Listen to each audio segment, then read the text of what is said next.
പുതുതായി ജനിച്ച കുഞ്ഞുങ്ങൾ ന്യൂബോൺസ് രാത്രിയിൽ കരയുന്നത് വളരെ സാധാരണമാണ്. രാത്രിയിൽ കുഞ്ഞുങ്ങൾ കരയാനുള്ള പ്രധാന കാരണങ്ങൾ എന്തൊക്കെയാണെന്ന് നോക്കാം.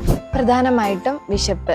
നവജാത ശിശുക്കൾക്ക് 2-3 മണിക്കൂർ ഇടവിട്ട് ഫീഡ് ചെയ്യേണ്ടതാണ്. രാത്രിയിൽ കുഞ്ഞുങ്ങൾ വിശന്നാൽ കരയുന്നത് സാധാരണമാണ്. ജനിച്ച ഉടനെയുള്ള കുഞ്ഞുങ്ങൾക്ക് ഡേ നൈറ്റ് സൈക്കിൾ വികസിക്കണമെന്നില്ല.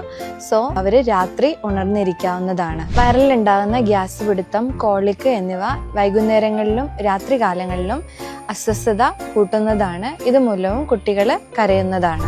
ഡയപ്പർ നനയുക, ചൂട്, തണുപ്പ് മൂലമുണ്ടാകുന്ന അസ്വസ്ഥത ഇവയെല്ലാം തന്നെ കരച്ചിലിന് കാരണമാകാം. Over stimulation. പകൽ സമയത്ത് കൂടുതൽ വെളിച്ചം, ആളുകൾ, ബഹളം എന്നിവയെല്ലാം കുട്ടികളിൽ ഓവർ സ്റ്റിമുലേഷൻ ഉണ്ടാക്കുകയും രാത്രി ഉറങ്ങാൻ കഴിയാതെ വരികയും ചെയ്യാറുണ്ട്. അമ്മയുടെ ചൂടും സ്പർശവും സുരക്ഷിതത്വവും ഇല്ലാതിരിക്കുന്നതും കുഞ്ഞുങ്ങൾ രാത്രി കരയുന്നതിന് കാരണമാകാറുണ്ട്.